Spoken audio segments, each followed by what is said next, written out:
அக்கா கொஞ்சம் பின்னாடி வந்துருங்க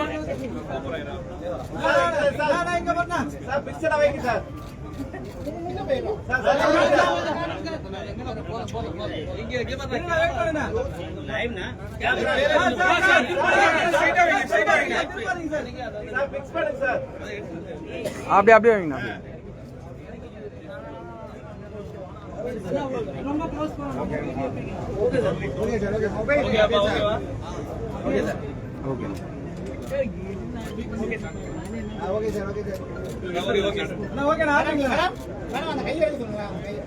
நடைபெறவுள்ள 2026 சட்டமன்ற பொதுத் தேர்தலில் திராவிட முன்னேற்ற கழக தலைவர் மாண்புமிகு முதலமைச்சர் மு க ஸ்டாலின் அவர்களும் விடுதலை சிறுத்தைகள் கட்சி தலைவர் திரு தொல் திருமாவளவன் அவர்களும் இன்று 24/3/2026 தொகுதி உடன்பாடுகள் குறித்து கலந்து பேசியதில் மதச்சார்பற்ற முற்போக்கு கூட்டணியில் இடம்பெற்றுள்ள விடுதலை சிறுத்தைகள் கட்சி தமிழ்நாட்டில் மொத்தம் 8 சட்டமன்ற தொகுதிகளில் போட்டியிடுவது எனவும் அவற்றில் 6 தனித் தொகுதிகளிலும் 2 பொது தொகுதிகளிலும் போட்டியிடுவது எனவும் முடிவு செய்யப்பட்டது. தலைவர் திமுக ஒப்பம், தலைவர் விடுதலை சிறுத்தைகள் கட்சி ஒப்பம். மதசார்பற்ற முற்போக்கு கூட்டணியில் அங்கம் வகிக்கும் விடுதலை சிறுத்தைகள் கட்சிக்கு 8 இடங்கள் ஒதுக்கப்பட்டுள்ளன. 6 இடங்கள் தனித் தொகுதிகள், 2 இடங்கள் பொது தொகுதிகள். நேற்று நடந்த விடுதலை சிறுத்தைகள் கட்சியின் உயர்நிலைக் குழு கூட்டத்தில் இரட்டை இலக்கத்தில் தொகுதிகளை பெற வேண்டும் என்றும் ஒரு மாநிலங்களவை உறுப்பினரையும் வருகிற 2028 காலியாக உள்ள இடத்தில் வழங்க வேண்டும் என வலியுறுத்தவும் தோழர்கள் ஒருமனதாக தீர்மானம் நிறைவேற்றினர். அந்த தீர்மானம் குறித்தும் திராவிட முன்னேற்ற கழகத்தின் தலைவர், மதசார்பற்ற முற்போக்கு கூட்டணியின் தலைவர் ஸ்டாலின் அவர்களிடத்திலே நாங்கள் கலந்து பேசினோம். 23 கட்சிகள் இடம்பெற்றுள்ள ஒரு மெகா கூட்டணி 7-8 ஆண்டுகளாக தொடர்ந்து கட்டுக்கோப்பாக இயங்கி வருகிற கூட்டணி, கருத்தியல் சார்ந்து இயங்குகிற கூட்டணி,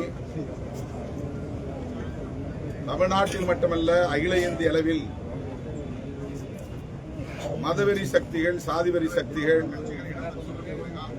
வலதுசாரி சக்திகள் வலுப்பெறுவதை தடுக்க வேண்டும். நாட்டையும் மக்களையும் மதவாத வெறுப்பு அரசியலில் இருந்து பாதுகாக்க வேண்டும் எனவும் உறுதியேற்று செயல்படுகிற கூட்டணி. இந்த கூட்டணியின் வெற்றியை முன்னிறுத்தி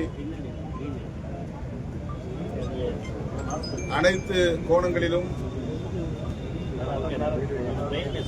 நல்லது கெட்டது போன்றவற்றை சீர்தூக்கி பார்த்து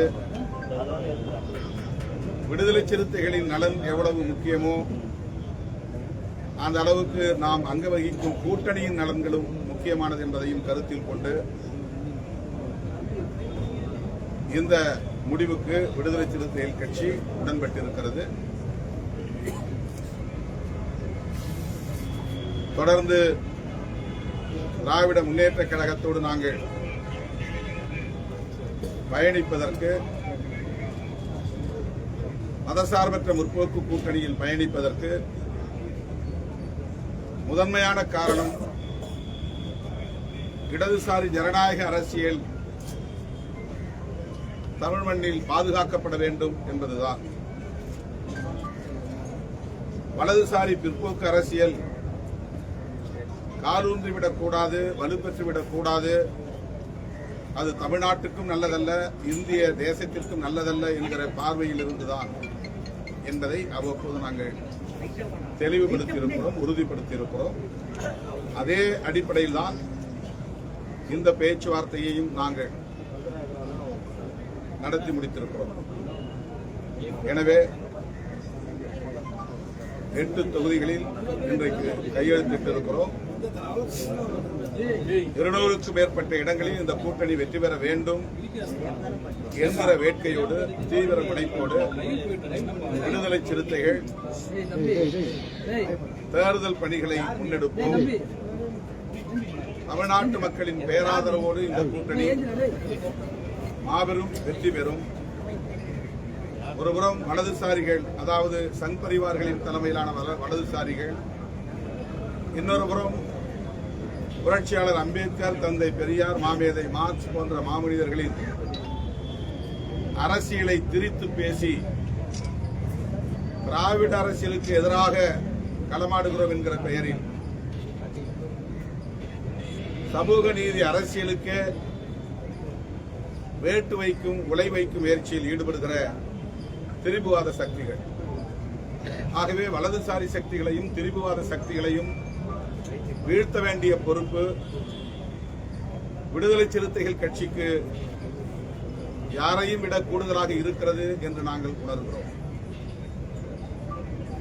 தற்காலிகமாக இந்த தேர்தலில் எங்களுக்கு என்ன லாபம் என்று கணக்கு போட்டு அதன் மூலம் வலதுசாரிகள் வலுப்பெறுவதற்கு இடம் கொடுத்து விட்டால் பிறகு தமிழ்நாட்டு அரசியலில் சாதி வெறியர்களும் மதவெறியர்களும் தான் கொட்டமடிப்பார்கள். அவர்களின் கைகள் ஓங்கும். விளிம்புநிலை மக்களுக்காக போராடக்கூடிய இடதுசாரி சக்திகள் பின்னுக்கு தள்ளப்படும் நிலை உருவாகும்.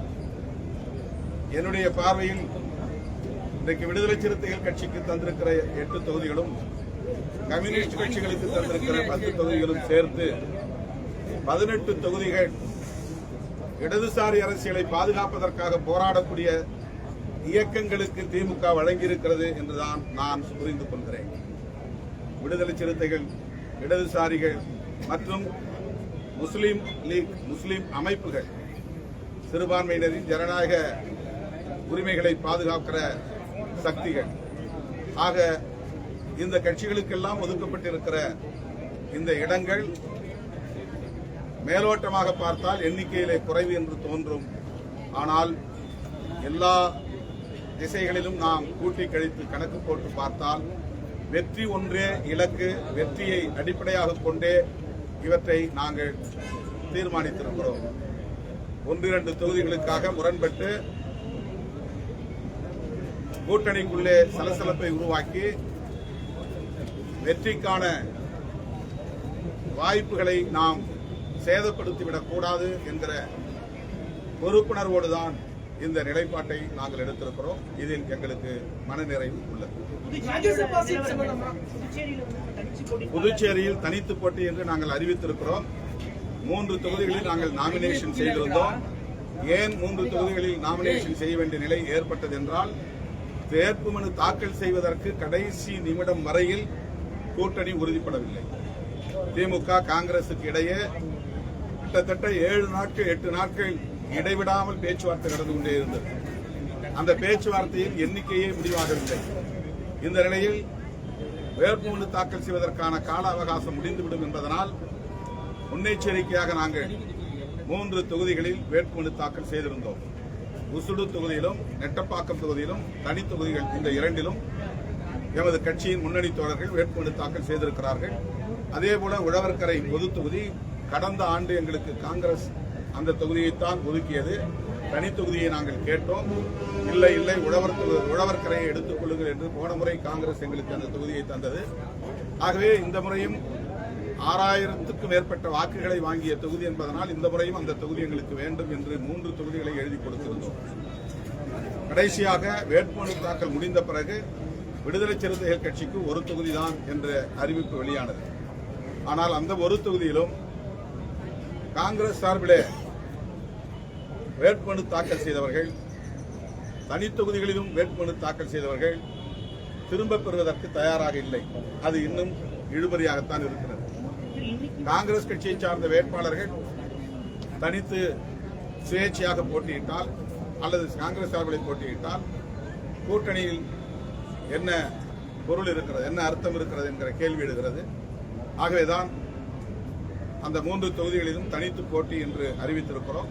திமுக தரப்பில் எங்களுக்கு சொல்லப்பட்டிருக்கிற தகவல், வேட்புமனுவை திரும்பப் பெறுவதற்கான கால அவகாசம் இருக்கிறது, எனவே பொறுமையாக இருக்க வேண்டும் என்ற வேண்டுகோளை வைத்திருக்கிறார்கள். நாங்கள் பொறுத்திருக்கிறோம். கடந்த முறை 10 தொகுதி கேட்டிருந்தோம், இந்த முறை 8 தொகுதி கிடைத்திருக்கு. போன வாட்டி உங்களுக்கு 6 தொகுதி கிடைச்சது. எப்படி ஒரு முன்னேற்றமா பாக்குறீங்களா விசிகா? 8 என்பதே எட்டி பிடி என்பதற்கான ஒரு சைகை தான்.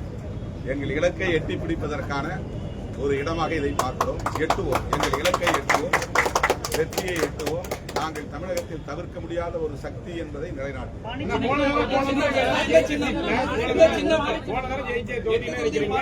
ஆமாம், அது ரெகனைஸ்டு பார்ட்டி தானே.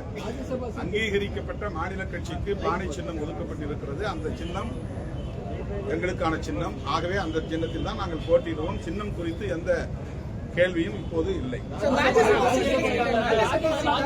ராஜ்யசபாவை நாங்கள் வெளிப்படையாக பேசினோம். அது நியாயமானதுதான். உங்களுக்கு தருவதற்கான எல்லா தகுதியும் அல்லது எல்லா விதமான முகாந்திரமும் உள்ளது. அது பற்றி இப்போதைக்கு முடிவெடுக்க முடியாத நிலை இருக்கிறது. ஏனென்றால் இந்த இது முடிந்துவிட்டது. 4 இடங்களும் நிரப்பப்பட்டு விட்டது. 2028 4 இடங்கள் அல்லது 6 இடங்கள் காலியாகும், அல்லது அதற்கு பிறகு 2 வருடங்களுக்கு பிறகு காலியாகும். எனவே இப்போதைக்கு அதை பேசுவதிலே எந்த பொருளும் இல்லை என்று நாங்கள் அதற்கு உரிய அழுத்தம் கொடுக்கவில்லை. கேட்டிருக்கிறோம், பரிசீலிப்பதாக சொல்லியிருக்கிறார். திமுக சார்பில் வேட்பாளர் பட்டியல் வெளியிட்டிருக்காங்க. அதுல மீண்டும் விசிகாவிற்கு உழவர்கரை தொகுதி என்பது ஒதுக்கி மீண்டும் இல்லை, ஏற்கனவே முடிவானதுதான். ஒரு தொகுதி அப்படின்னு ஒதுக்கி இருக்கிறாங்க. நாங்க 3 தொகுதியில போட்டிட்டு இருக்கிறோம். அவங்க எல்லா தொகுதியிலும் காங்கிரசும் மனு செய்திருக்கிறது. அவர்கள் எப்படி திரும்ப பெற போகிறார்கள் என்று தெரியவில்லை. இந்த நிலையில் தான் நாங்கள் தனித்து போட்டி என்று அறிவித்திருக்கிறோம். பேச்சுவார்த்தையில் மறுபடியும் ஒரு சுமூகமான தீர்வு காண இடம் இருக்கிறது. நீங்க வெற்றி பெற்ற தொகுதியில சென்னையில ஏதாவது புதுசா தொகுதி கேட்கறீங்களா? அது நாளைக்கோ நாளை மறுநாளோ கூட்டி பேசுவோம். அந்த பேச்சுவார்த்தையில் தான் இறுதி முடிவு செய்யப்படும். கூட்டணியில் உள்ள ஒவ்வொரு கட்சியும் அவரவர் விரும்புகிற தொகுதிகளை எழுதி கொடுத்திருக்கிறார்கள். நாங்கள் கேட்கிற தொகுதியை மற்ற கட்சிகளும் கேட்பார்கள். மற்ற கட்சியில் கேட்கிற தொகுதிகளை நாங்களும் கேட்டிருப்போம். எங்களுக்கு இடையில ஒருவருக்கு ஒருவர் புரிந்துணர்வோடு ஒப்பந்தத்தை மேற்கொள்ளும். சிதைக்க பார்க்கிறது, அந்த கட்சி தொடர்ந்து இழுத்தடிக்கிறாங்க அப்படின்னு எதிர்கட்சி தலைவர் எடப்பாடி பழனிசாமி, அண்ணாமலை போன்றவர்கள் தொடர்ந்து விமர்சனம் பண்ணிட்டு இருந்தாங்க. கூட்டணி குறித்தும் விமர்சனம் பண்ணிட்டு இருந்தாங்க. விசிக சிதைக்கப்படும் அளவுக்கு பலவீனமான கட்சி இல்லை என்று நான் நம்புகிறேன். மக்களின் ஏகோபித்த ஆதரவை பெற்று நாளுக்கு நாள் வலுப்பெற்று வருகிற ஒரு மாநில கட்சி. அவ்வளவு இலகுவாக யாராலும் இந்த கட்சியை சிதைத்துவிட முடியாது. அதற்கு ஒருபோதும் விடுதலை சிறுத்தைகள் கட்சி இடம் கொடுக்காது. எங்கள் சுயநலத்தை விட, எங்கள் கட்சியின் நலன்களை விட, தனிநபர் நலன்களை விட, சமூக நலன்கள், மாநில நலன்கள், தேச நலன்கள் ஆகியவற்றை நாங்கள் முன்னிறுத்தி பார்க்கிறோம். ஆகவே மற்றவர்களுக்கு எங்கள் நிலைப்பாடு பலவீனமாக இருக்கலாம், ஆனால் எங்களுக்கு தெரியும் எங்கள் பலம் என்ன, பலவீனம் என்ன என்று எல்லாவற்றையும் கணக்கில் கொண்டுதான் நாங்கள் இந்த முடிவை எடுத்திருக்கிறோம். எங்களோடு இருக்கிற எல்லோரும் மனநிறைவோடு இடங்களை பகிர்ந்து கொள்ள வேண்டும் என்கிற விட்டுக் கொடுக்கும் உளவியலோடு தான் இதை நாங்கள் அணுகியிருக்கிறோம். மற்றவர்களை பற்றி எங்களுக்கு கவலை இல்லை. எங்களுக்கு இவ்வளவு இடங்கள் வேண்டும் என்று நாங்கள் அடம்பிடிக்கவில்லை, பிடிவாதம் செய்யவில்லை. மற்றவர்களுக்கு என்ன தரப்போகிறீர்கள் என்றெல்லாம் நாங்கள் ஒப்பீடு செய்யவில்லை. மற்றவர்களுக்கு எத்தனை தொகுதிகளை தந்திருக்கிறீர்கள் என்று நாங்கள் ஒப்பிட்டு எந்த விவாதத்தையும் நடத்தவில்லை. ஆகவே திமுக இருக்கிற இடத்தில் விடுதலை சிறுத்தைகள் கட்சி இருந்து எல்லாவற்றையும் நாங்கள் சீர்தூக்கி பார்க்கிறோம். திமுகவுக்கு அந்த பொறுப்பு இருக்கிறது, எங்களுக்கு அந்த பொறுப்பு இல்லை என்று நாங்கள் அதை தட்டி கழிக்க முடியாது. கூட்டணிக்கு திமுக தலைமை தாங்குகிறது என்றாலும் கூட அந்த இடத்திலிருந்து திமுக எப்படி எல்லாவற்றையும் அணுகுகிறதோ அதே போல விடுதலை சிறுத்தைகள் கட்சியும் அந்த இடத்தில் இருந்து எல்லாவற்றையும் நாங்கள் சீர்தூக்கி பார்க்கிறோம். அந்த அடிப்படையில் தான் எங்களோடு பயணிக்கக்கூடிய எல்லோருக்கும் மனநிறைவான இடங்களை தர வேண்டும் என்பதையும் கூட நாங்கள் சுட்டிக்காட்டியிருக்கிறோம். ஆகவே இந்த முடிவில் யாரும் எங்களை வீழ்த்துவதற்கோ பலவீனப்படுத்துவதற்கோ ஒருபோதும் இடமில்லை. அந்த அளவுக்கு இடம் கொடுக்கிற அளவுக்கு நாங்கள் பலவீனமாகவும் இல்லை. செய்தி குறிப்பில் எங்க நீங்க புதுச்சேரியில் ஒரு 20 இல்ல, காங்கிரசுடைய அணுகுமுறையில் எங்களுக்கு ஒரு அதிருப்தி இருக்கிறது என்பதை நான் வெளிப்படையாக சொல்ல விரும்புகிறேன். புதுச்சேரியில் கடைசி நிமிடம் வரையில் வேட்புமனு தாக்கல் செய்கிற வரையிலும் கூட ஒரு முடிவுக்கு வர முடியவில்லை என்று சொன்னால் எப்படி எங்களை போன்ற அமைப்புகள் ஒரு முடிவெடுக்க முடியும்? ஒரு தொகுதி என்று ஒதுக்கிய பிறகு வெளிப்படையாக நாங்கள் கூட்டணி முடிவுக்கு ஏற்ப, ஒப்பந்த முடிவுக்கு ஏற்ப செயல்பட தயாராக இருக்கிறோம் என்பதை வெளிப்படுத்த வேண்டிய பொறுப்பு, உறுதிப்படுத்த வேண்டிய பொறுப்பு கூட்டணிக்கு தலைமை தாங்குகிற காங்கிரஸ். பாண்டிச்சேரியை பொறுத்தவரையில் அது 16 இடங்களில் போட்டியிடுகிறது, காங்கிரசுக்கு உள்ளது. ஆகவே அங்கு ஒரு குழப்ப நிலை இன்னும் நீடிக்கிறது. அதில் இன்னும் சொல்ல போனால் திமுக போட்டியிடக்கூடிய ஒரு 4-5 தொகுதிகளிலும் காங்கிரஸ் வேட்புமனுக்களை திரும்ப பெறுமா என்கிற சந்தேகம் உருவாகி இருக்கிறது. அவர்கள் ஃப்ரெண்ட்லி ஃபைட்டிங் என்கிற பெயரில் நீங்களும் நில்லுங்கள், நாங்களும் இந்த 4 இடங்களில் இருக்கிறோம், யார் வெற்றி பெறுகிறார்களோ தேர்தலுக்கு பிறகு நாம் ஆட்சி அமைக்கிற போது ஒப்பந்தம் செய்து கொள்வோம் என்பதை போன்ற வாதங்களை செய்கிறார்கள் என்றும் கேள்விப்படுகிறோம். ஆகவேதான் எங்கள் தோழர்களுடைய உணர்வுகளுக்கு மதிப்பு கொடுத்து நாங்கள் தனித்து போட்டி என்று அறிவித்திருக்கிறோம். காங்கிரஸ் வந்து ஆட்சியிலே இல்ல, பல மாநிலங்களுடைய ஆட்சியில் இருக்காங்க. ஆனா மறுபுறம் பாஜக மாநிலம் பல்வேறு நாடுகள் மாநிலங்கள் ஆட்சி இருக்காங்க. நாடு முழுவதும் 15 வருஷமா ஆட்சி இருக்காங்க.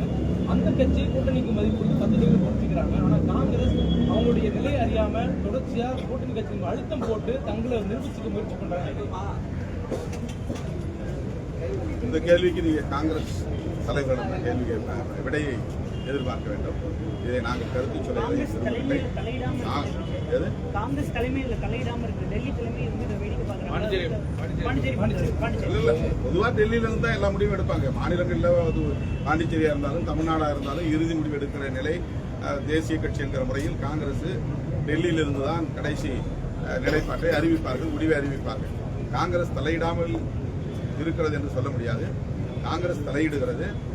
ஆனால் புதுச்சேரியில இன்னும் ஒரு குழப்ப நிலை இருக்கிறது என்பதனால்தான் நாங்கள் இதை தெளிவுபடுத்த வேண்டிய தேவை இருக்கிறது. இந்தியாவுக்கு பெரிய அளவில் கட்டமைப்பு போதும்